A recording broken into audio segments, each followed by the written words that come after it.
Hey guys, it's your best fight friends. I'm Kelsey. That's Rachel. I want to talk about Ariel Helwani because he made the hottest of hot takes that's ever been heated on a had a hot platter, take. on a hot take platter, and then delivered to the I masses. don't know if it's a hot take or is more kind of like a well-reasoned outtake. No, it's not well-reasoned. Oh my gosh, I've heard you have this same take on Conor McGregor.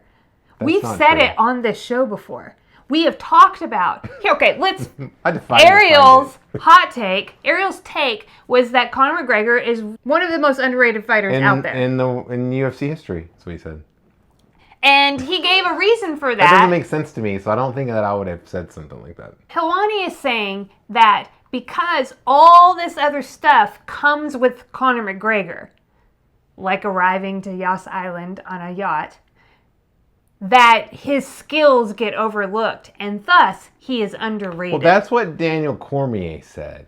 What Ariel Helwani said wasn't exactly that. He said that Conor... I just read his quote. I read it too. What he said was that Conor... He said, don't let these other things fool you. Conor McGregor is one of the most underrated fighters in UFC history. I'm paraphrasing, but that's basically what he said. Well, his Instagram post that I just read says what the thing that I said. We'll get it back out. Okay. The point is that I don't know how you can call somebody underrated who is easily the most popular fighter on the planet in the UFC, who already has so many historical accolades, and who people legitimately, there are millions of people who legitimately thought that he was going to beat up Floyd Mayweather in a boxing match. How can he be underrated? I don't think that he can be underrated. So with he did on Instagram a post of his quote from the show, and then he said with the post, I 100% stand by this. He doesn't get enough credit for his skills because he is so polarizing. The haters will say otherwise, but it's true. He said that he was one of the most underrated fighters in UFC history, and I don't think that anybody who has sold more than any other UFC fighter in history cannot be underrated. Well, here's what He's also like on pound for pound lists all the time and frequently mentioned among the best fighters ever. So I don't agree. We have talked about on our show. We haven't said he's one of the most underrated fighters in history. We didn't draw any comparisons, but we did say that sometimes people forget Conor McGregor is actually very, very skilled and good at what he does, and sometimes people might forget that.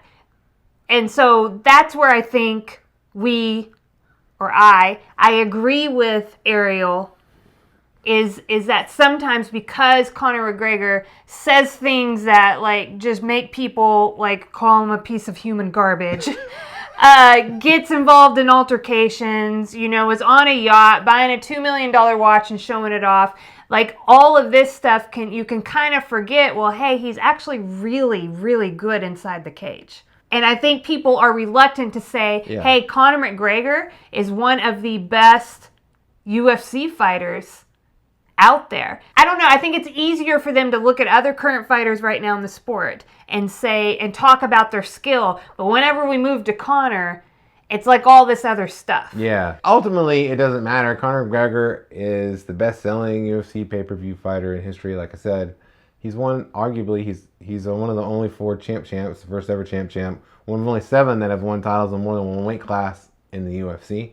And he still has aims to accomplish some really big things. He says, of course, he said the same thing last year, but he wants to fight a lot this year. So I think that is good for the sport. An active Conor McGregor, whether he wins or loses fights, is good for the sport. He is one of the best fighters if he's at his best in the UFC. The problem that Conor might have is that the UFC seems to constantly get better. The talent within the UFC constantly grows. Mm-hmm. And how long can you stave off the next generation of excellent fighters? It'll be fun to see, and I'm excited to watch him fight this weekend. Yeah, and I do agree with you that for somebody to say he's underrated and then you look at, you're like, what do you mean? Like he drives like all these pay-per-view numbers. He's like all this other stuff. Name.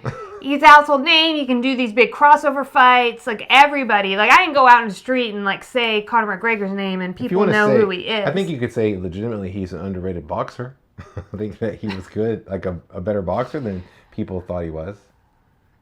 Okay. Based on actual data, if you watch him fight Floyd Mayweather, right? I don't know. I don't know about that. Here's what I wanted to say to finish my thought was that I think both things can exist. So I think what Ariel Helwani is saying has truth in it, and I think what you're saying also has truth in it. Right, but mine has more truth. He's underrated in a certain way. Like I can totally understand both perspectives, and two opposing things can sometimes be true at the same time. Yeah, I agree with you. I am smarter and better than Ariel Helwani.